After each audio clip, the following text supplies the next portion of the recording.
Alex Anthopoulos is a trade master. Who is he going to target this offseason? We'll tell you.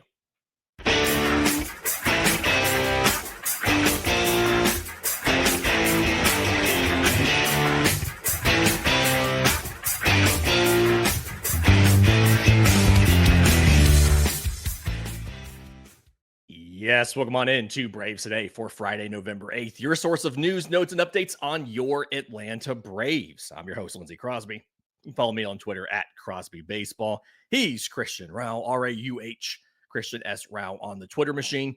You can follow the show on Twitter, Braves_today. We have a Facebook page and Instagram as well. And you can find all of our written work. BravesToday.com is the Braves Today Substack, as this is both a newsletter and a podcast. I'll have an MLB draft recap of what you've gotten out of the last couple of MLB drafts coming out later today. And Christian, yesterday in the solo show, went and looked at the top 50 free agents for the Braves as listed by MLB Trade Rumors, who the top 50 were, and the likelihood that Atlanta would or would not pursue some of those guys. We used what we know, right? The team doesn't really like Scott Boras clients. The team doesn't really like going over $22 million. They'll make an exception for special players, Freddie Freeman, Aaron Nola, just using what we know to try to figure out where Atlanta's going to spend their money this offseason. I want to do the same thing today, but for trades. This is obviously a lot harder because there's a lot more options to trade than there are free agents, right? Because almost anybody is available for the right price, but we're trying to be reasonable here. And so one of the resources we're going to use on this is the MLB Trade Rumors trade candidate listing. They went out and they put, I think it's the top 35 trade candidates. This came out on Halloween. Jorge Soler was on that list. Obviously, he got moved literally the first day you could trade players. He got moved. Christian, do you want to start with pitching or do you want to start with position players? And I think this kind of depends on what you think is a bigger need for the Braves in the offseason. Let's go pitching. I think that there's needs on both sides, but I think I want to dive into the arms first. Yeah, and it makes sense that would be a big need there. When you look at, I think it was 59 starts combined between Max Fried and Charlie Morton. We're pretty confident Fried's not coming back. Morton may or may not be back. Spencer Strider won't be ready to start the year. And then you do have workload concerns with your other guys, with your Sale, your Lopez, your Spencer Schwellenbach. So it makes sense to start with starters. I think the biggest one out there right now that is going to probably cost the most, could potentially be the most impactful, Garrett Crochet of the Chicago White Sox. And I think the reason he's going to be so in demand is it's 2 years of control, right? He just went through his first year of arbitration. He's projected for an under $3 million salary in 2025 because that builds off of the previous year's salary. He had a low arbitration salary last year. And he's been so good. His ERA on an awful team was still 3.5. Struck out 35% of batters he faced, walked only 5, averaged 97 miles an hour on the heater. This dude is, and the White Sox defense didn't help him. His field independent pitching was 269. Garrett Crochet is, I think we can agree, probably the best pitcher available via trade. Do you think that Atlanta can get him, or is somebody else going to have better and more prospects to give up to add Garrett Crochet? I think Atlanta has the prospects to do the trade. It's just, are they willing to move them? That's the biggest question, because most of them are arms, and we know that when it comes to pitching prospects, the Braves are pretty hesitant on moving on someone if they feel like they can make a contribution to the roster, even if it's a few years ahead.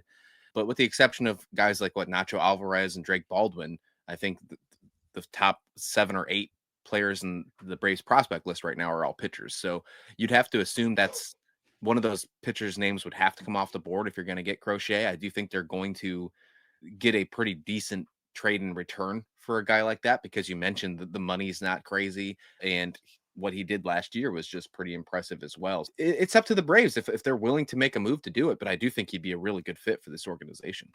Yeah, there's a couple reasons to like him. Obviously, one, the potential to be an ace. The fact he is a lefty. I talked about this yesterday. You have very few left-handers either set to be in your rotation. It's Chris Sale and that's it. Or in the pipeline. You just don't have a lot of lefties coming up. your top rated prospect that is a lefty. You have Luis Diavilla. This is the MLB Pipeline rankings at number 15, finished the year in AA. You have Carter Holton, draftee from this year, at number 12. He's not going to be available for a good part of the year next year. And your top 10 prospects, seven are pitchers. Nacho Alvarez, Drake Baldwin, you mentioned Jose Perdomo, and rookie ball, your international free agent signing from last offseason. You're going to have to give up, I'm going to say, probably 2 of the top 5, which I don't think they're going to move on from Cam Caminiti this early, right? He's just now 18 years old. He was your first round pick. It's probably one of the duo of AJ Smith-Shawver or Hurston Waldrop. It's probably going in that deal. I would imagine because they got a catcher recently, they're probably not asking for Drake Baldwin, but they're probably asking for Nacho Alvarez. And then they're probably asking for another pitching prospect that's in that next tier. Your Cade Kuehler, your Drew Hackenberg, the J.R. Ritchie, Owen Murphy kind of tier. And this is probably the only scenario where, and I think I've evolved on this, I think you make a move if that's the package. If it's one of Smith-Shawver or Waldrop, if it's Nacho Alvarez, and then it's one of your Kuehler, Hackenberg, and then Murphy or Ritchie, like even if it's both of those groups, and you're sitting 4 top 10 prospects, I think this is probably the only scenario where I do it if some of what we've heard recently, that they don't think Alvarez can play short. They don't think Waldrop's going to stick in the rotation. They think he's going to be a potential closer or something like that. If some of these things are true, then yeah, it feels like you absolutely make this move and you get Garrett Crochet for 2 seasons. And I've never been at that point of being okay with that until now. But I feel like you have to add to the rotation. He's the best pitcher you could conceivably or reasonably add. And these prospects probably have more value to somebody else than they do to you. Do you think a Smith-Shawver, Nacho Alvarez, Dylan Dodd trade would make the move happen? Do you think that's enough? I'll buy Dylan Dodd's plane ticket. Nothing against Dylan Dodd. He's a nice young, I've spoken to him. He's a nice young man. He was on the 40-man roster all year. They didn't use him once at the major league level. They went through 13 starters last year. They didn't once consider calling him up. He pitched in relief in the month of August because there was too many starters in AAA. So I don't know if he would be even asked for by That's a lefty, righty, and a shortstop. Lefty, righty, and a shortstop.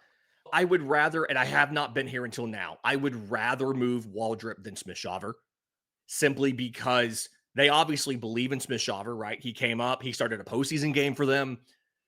Waldrop has been, again, he was hurt for a good portion of last year, but he's not progressed like they thought he would. He's not developed like they thought he would. And again, some of the stuff that I've heard start of the offseason, talking to people who know a lot better of the organization's thinking than I do, they see him as more of a potential closer than they do as a starter at this point. If that was the package, I'll buy all 3 plane tickets right now. I think that gets done. And you have a good relationship with the White Sox. Ultimately, I do think somebody's going to be able to beat this package. But I think if Atlanta wants to get this done, I think they could get this done. It's going to hurt. It is going to hurt. And this is the one trade for a pitcher that I think would absolutely hurt, but you could do it. And if you do, I think, honestly, Garrett Crochet is a top 2 starter on this team. On opening day, it is probably Sale 1. Because of tenure, they probably throw Lopez 2 and Crochet 3. But if you have to have me pick between Crochet and Lopez, I probably pick Crochet. And I know this is a trade episode we're having here, but if you go ahead and make a trade for Crochet, extend him. Now imagine you don't break the bank. You can still go out and get another pitcher in free agency. You can still do that. You can still build up because the money is not there for Crochet. You're not having to pay him a ton of money. And then you can extend him. That's a good bit. Your patented AA extension, right? You get a guy and you extend him. He's from Mississippi. He's a Southern boy. He went to University of Tennessee. This is the demographic that signs with Atlanta. This is the guy. Matt Olson grew up in Atlanta. Austin Riley's from Mississippi. These are the demographics of the dudes that sign the extensions with Atlanta. Go get Garrett Crochet. Okay. Sonny Gray. You're a big Cardinals guy. You know a lot about this team. You've covered this team in the past. I wanted them to sign Sonny Gray last offseason before he got the qualifying offer. He has a full no trade clause. he's indicated, and he talked about this before free agency, he wanted to go somewhere in the South. I believe he's also like from Tennessee. So you have to think, yeah, he went to Vanderbilt. He's from Smyrna, Tennessee. You have to think he would waive the no trade clause to come to Atlanta. The issue here, he's owed $65 million over the next 2 years because that was a backloaded deal. It was 25, 35, and 30 were the salaries with a buyout for 2027. So I'm sorry, that's what's left on the deal. It was 10 million in 24, 25, 35, then a $30 million club option.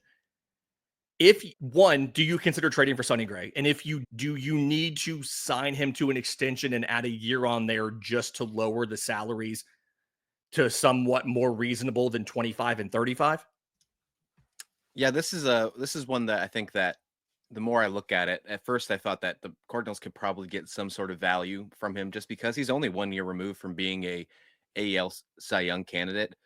But Yeah, if they're planning on he was trading, the runner-up with the Twins, wasn't he?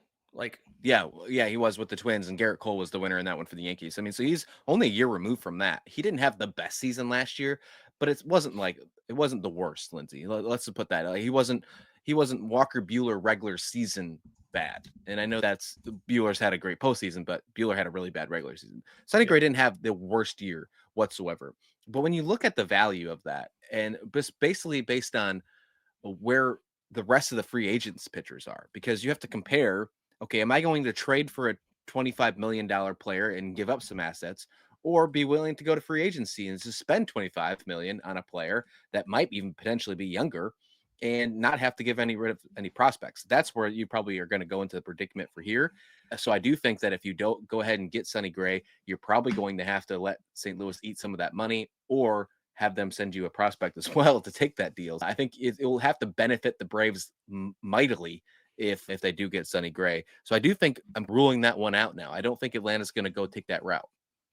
what if, and on the note of his stats weren't that bad, 3.84 ERA, his expected ERA was like 3.70, and his field and independent pitching was 3.12.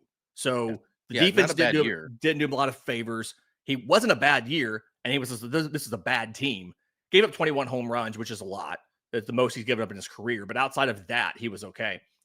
What if instead of having to ask St. Louis to take on money, Atlanta were to ask for another pitcher along with it? Eric Fetty, maybe. He's not making a lot of money.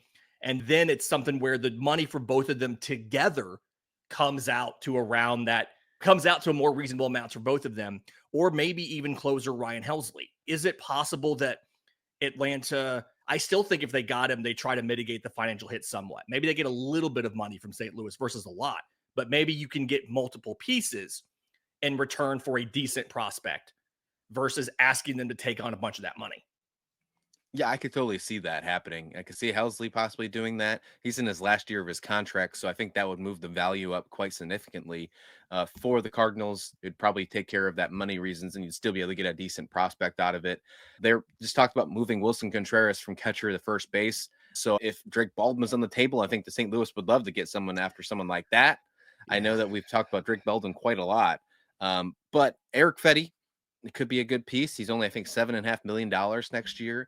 Yep. Ryan Helsley in his final year of his contract. Here's one that we're not talking about. What about maybe a potential adding a guy like Jordan Walker, a corner outfield spot to the position? That could be something that would be an interesting piece. Jordan Walker, who just looks like needs a change of scenery. That's what he looks like he needs. And it'd be really fun to see him do it in Atlanta. Add him to Sonny Gray for a prospect. That could be a fun trade. Super talented young man, moved from first and third base to the outfield, struggled defensively, but he's been up and down with them. The tools are amazing, right? He's super athletic. He's incredibly strong, great arm. He's surprisingly fast for 6'6", 250. But he's fallen out of favor with them. I do think there is potential there. I wonder if they do willing to move him. It is better than Soler's. So if you want to put it in comparison, it's better than Soler's. His defense did improve while he was down in Memphis this past year. You throw him in left field with Jared Kelenic. Here's another thing on Jordan Walker too, and this is we're doing the outfield segment later, I know, but this is something interesting here too. He's from Stone Mountain, Georgia. He's a local kid too. He hit better against righties than lefties last year. Didn't really do great against anybody other than lefty starters. It's the only time he hit like 250 against lefty starters. But he hit better against righties in general than lefties. Did a lot of his damage away from home, really struggled at home, but it's all small sample sizes. I'm not opposed to investing in Jordan Walker and trying to get him back in this deal. It becomes convoluted. I do ultimately think it's going to come down to St. Louis having to eat some money for Sonny Gray.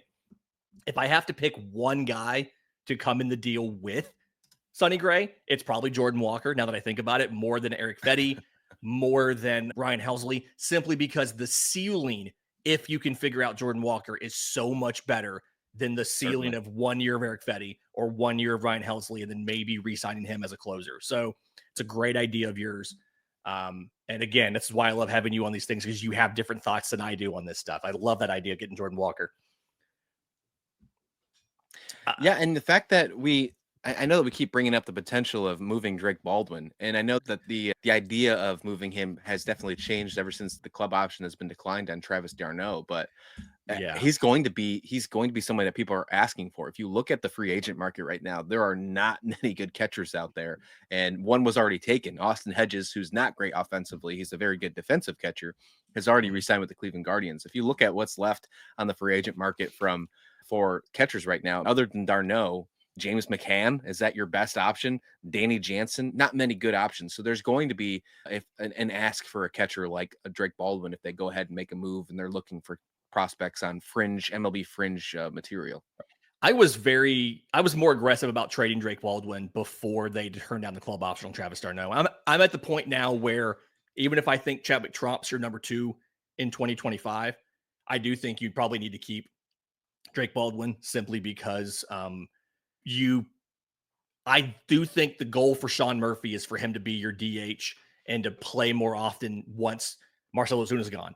And I think you need to have a competent guy behind him. And I don't know if Tromp's good enough to stick in the lineup 2 or 3 days a week, because honestly, I think Sean Murphy is going to be a guy they want to play almost every day, somewhere between DH and catcher as soon as 2026. And I don't know if Tromp's good enough to be that number 2 and make, say, 3 starts at catcher a week. Or I think Baldwin would be better in that role. And then he can also be a DH caliber guy for you as a lefty bat with some pop, which Trump doesn't give you. We have to take a quick break. When we come back, we're going to get to position players. I do have one more pitcher out of left field I want to throw at Christian. We'll do that next, right here on Braves Today. Welcome back to Braves Today. Lindsay, Crosby, Christian Rauh, breaking down some of the options for trades for the Atlanta Braves this offseason. We've talked about Garrett Crochet. We've talked about Sonny Gray, right? Here's a name that I don't know how likely this is, but it fits some of what they have said about what that team wants to do, because the Rangers want to cut payroll. What if you attempted to get Jacob deGrom? He's owed a lot of money. He's owed his salary in 2025 is $40 million. It's $38 million in 26, $37 million in 2027. While his club option for 28 has escalators based on a Cy Young finish or innings pitched and things like that. He has a full no trade clause. He'd have to agree to it. But if you're looking at adding an ace to your rotation, a dude that can be a postseason starter, Jacob deGrom is the most talented pitcher we've seen in a generation. He just can't stay healthy. Yeah, that's the biggest concern, right? Are you willing to go ahead and trade for a guy with all that cash and then coming off a second Tommy John and yeah. With the fact that you're already dealing with that with your ace right now and Spencer Strider, that would be a hard pill to swallow if you made that trade and then something happened to Jacob deGrom. That's a tough one. It would be really fun to see. Don't get me wrong. After all the years that he spent with the Mets and gave headaches to the Atlanta Braves, it'd be very fun to see. But that Rangers squad, they're in a really interesting point, and I think they're going to make a lot of moves and they're going to reduce payroll. I think a trade for deGrom's not out of the air. I do like another pitcher on that roster, and that's Jon Gray. He's got only 1 year left on his contract, $12 million contract. If they're willing to move on from him, I think that would be a fun piece. Yeah, that's probably more likely than deGrom. I do think on deGrom, they would have to buy it down to something like you can't be paying more than $25 million a year for deGrom, right? They'd have to be throwing in double-digit millions into that deal. Gray is going into his age 33 season. He's owed $13 million.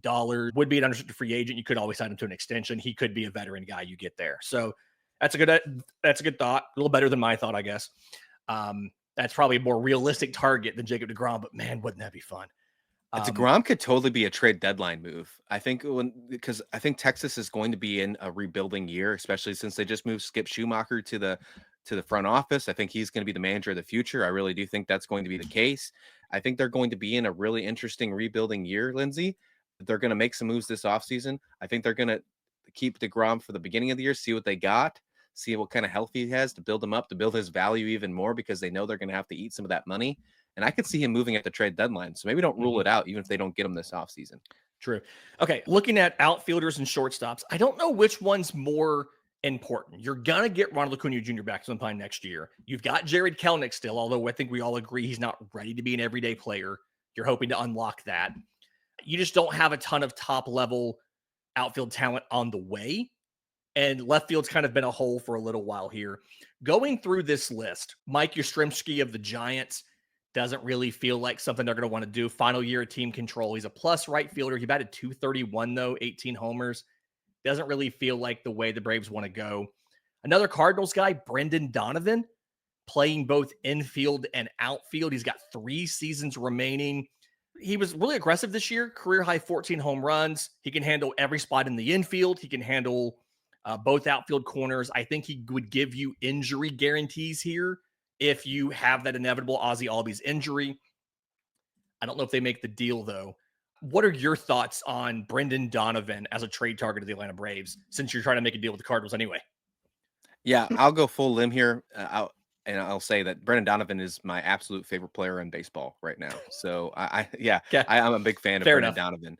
The reason behind that is just I love the fact that how versatile he is and how he can play really any position. And it's really fun to watch. I will say that he does fit a lot of pieces for the Braves. He didn't have the best season last year, but he does have he can play really any position.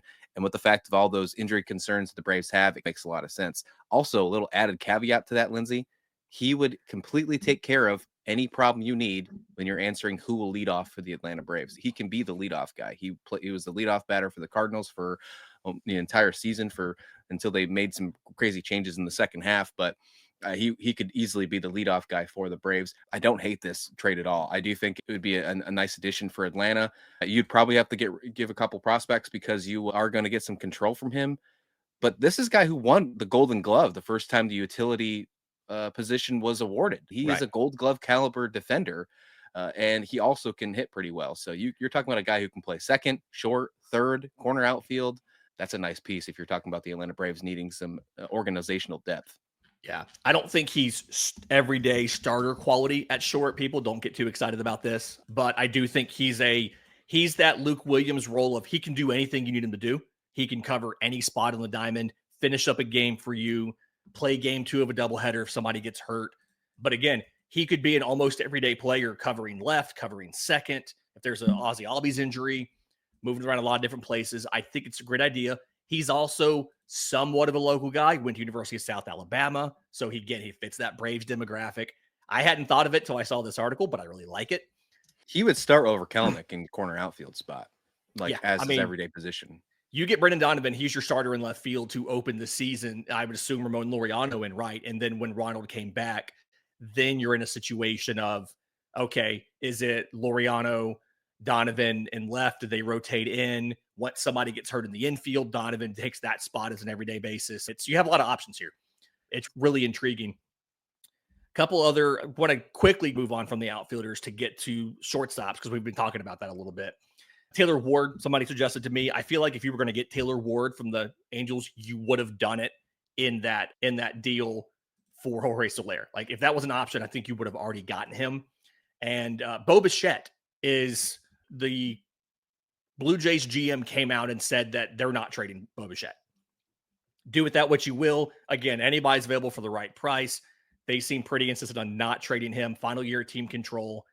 He might move over the summer if they struggle. But I did get a listener question here.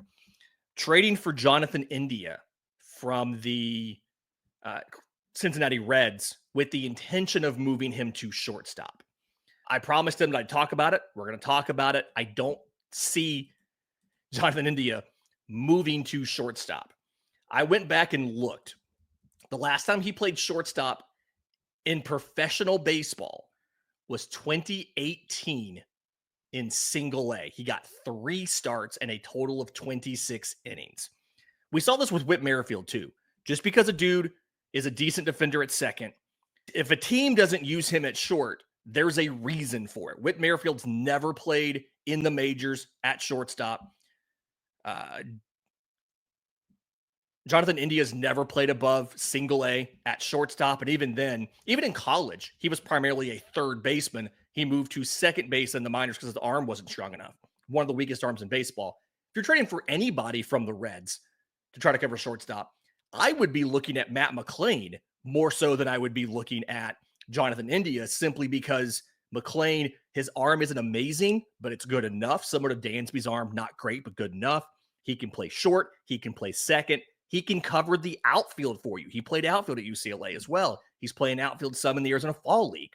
I'd rather get Matt McLain than I would get Jonathan India, but that is going to cost you some legitimate prospects if you do it. Yeah, and I don't think you have a good fit with the Reds when you're looking for a trade anyways, because what they're looking for is outfield depth, and that's something you're also looking for as well. So I think it'd be a really tough trade to find an agreement on. They don't really need pitching depth in their rotation and their prospects. They have a really good going on in Cincinnati right now. Their rotation's really good.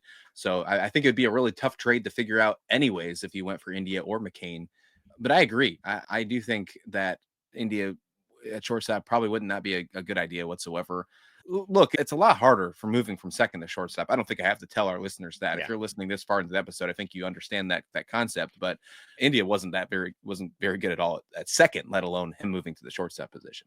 Yeah, it's just I would argue shortstop is the hardest defensive position outside of, like, it's a different skill set from catcher, but I would argue outside of catcher, shortstop's the hardest defensive position. I'd say it's harder than second base. And you get no pushback from me on that. It's agree. Just so incredibly rare to see a team move on from a shortstop. And that's why free agency is virtually empty on shortstops. That's why the trades, there's very, very few shortstops available. And the ones that are all out there have a glaring flaw. They can't hit, or they're actually not very good defenders. And that's the situation you're in. You have a shortstop who's a decent defender who can't hit. And that's the boat that you're in.